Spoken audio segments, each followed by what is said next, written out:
Assalamualaikum warahmatullahi wabarakatuh. Saya Sari Puspita Dewi dengan NIM B1D210011.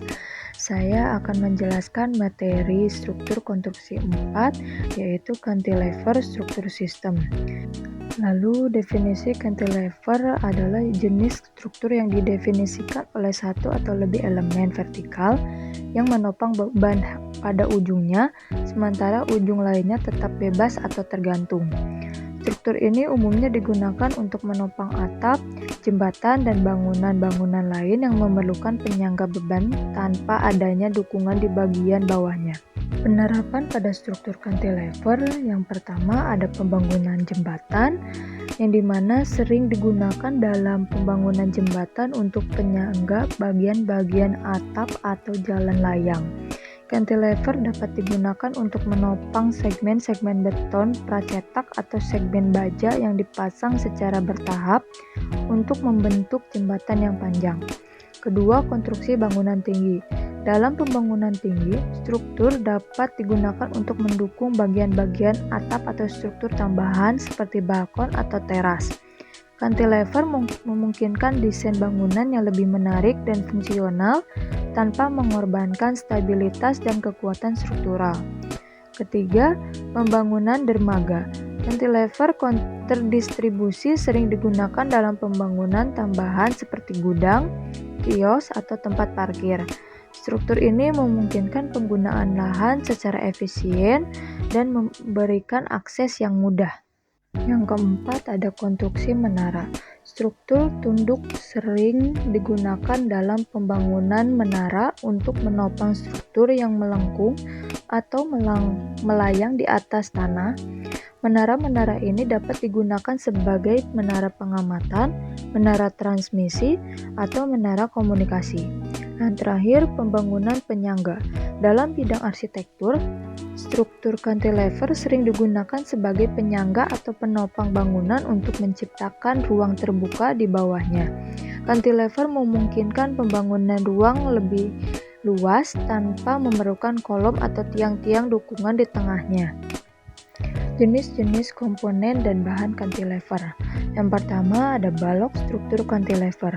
Perbedaan antara balok cantilever dengan konsol yaitu pemasangan balok cantilever secara horizontal dan vertikal, sementara pemasangan konsol pada umumnya dalam posisi miring.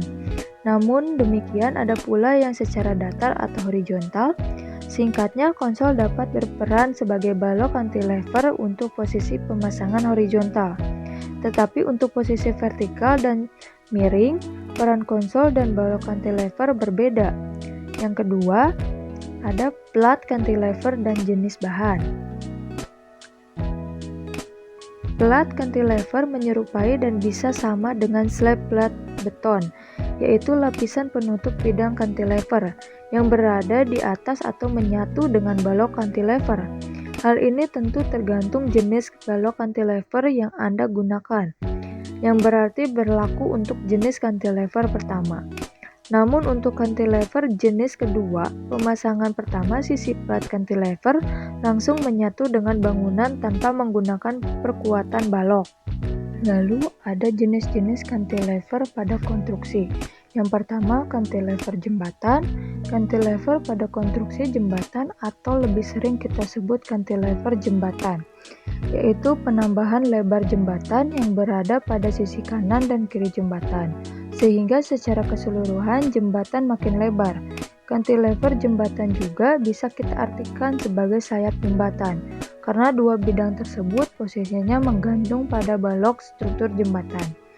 Fungsinya pada jembatan umum yaitu untuk fasilitas perjalan kaki.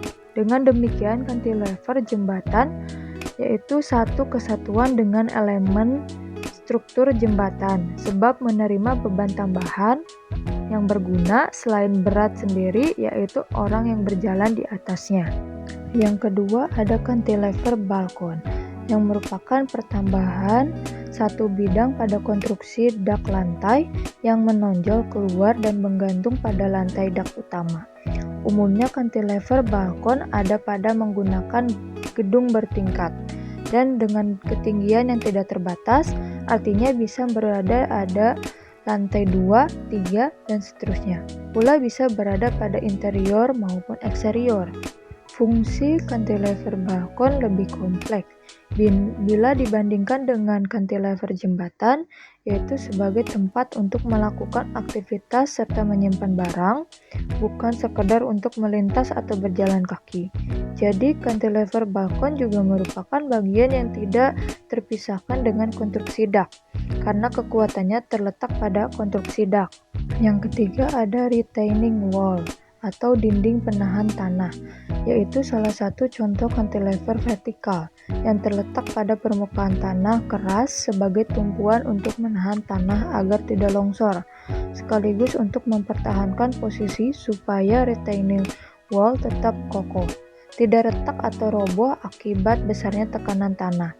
Retaining wall tersebut sebagai cantilever vertikal karena di bidang yang menonjol adalah ke arah atas, sementara tumpuan ada pada bagian bawah atau persisnya di dalam tanah yang berfungsi sebagai pondasi. Itu sebabnya retaining wall sama dengan pondasi penahan tanah. Yang keempat ada cantilever canopy, yaitu di mana suatu elemen bangunan yang menonjol dan keluar dari dinding dengan dimensi tertentu yang bentuknya sangat minimalis. Cantilever canopy pada umumnya terbuat dari cor beton yang tidak memiliki balok, melainkan plat cantilever saja, sehingga bentuknya persis dengan list plank beton, namun kegunaan tidak sama, melainkan khusus untuk pintu atau jendela dengan tujuan supaya tidak kehujanan. Untuk cantilever canopy ada pula yang terbuat dari rangka baja atau kayu, serta pada bagian luarnya menggunakan ACP, GRC, atau UPVC board, yang contohnya cantilever canopy seperti yang ada di gambar. Banyak kita temui pada pintu utama gedung, misalnya gedung pemerintahan, perbankan, serta perkantoran. Oleh karena itu, cantilever canopy tidak serta-merta sama dengan kanopi beton, tetapi kanopi beton sama dengan cantilever canopy. Yang terakhir ada wall cladding cantilever, yaitu suatu konstruksi lapisan terluar bangunan yang menggantung serta menjorok keluar dari struktur bangunan.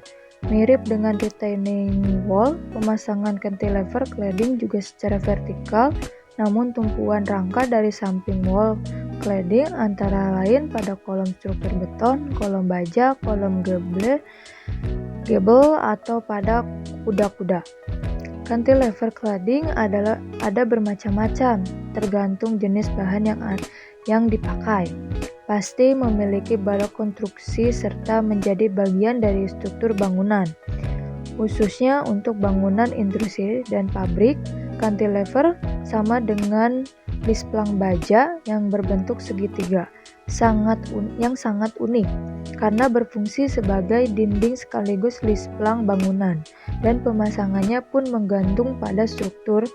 Selanjutnya ada elemen pelengkap cantilever, yang dimana ada beberapa jenis cantilever harus memiliki tambahan elemen lagi, yaitu untuk melengkapi cantilever supaya berfungsi dengan baik serta dapat Anda gunakan dengan aman dan nyaman. Berikut ada 4 macam unsur pelengkapan cantilever, yaitu railing, list profile, waterproof, dan cat. Aplikasi 4 jenis komponen tersebut, misalnya untuk cantilever jembatan, balkon, serta catwalk wajib menggunakan railing.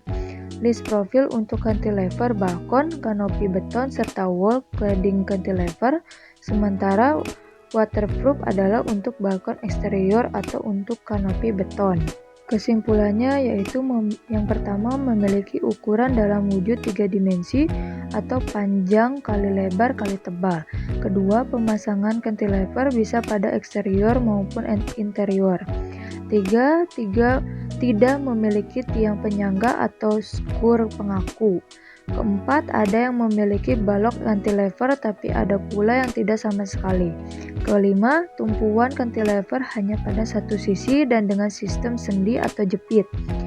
Terakhir, tata letak cantilever ada 2, yaitu secara horizontal dan vertikal.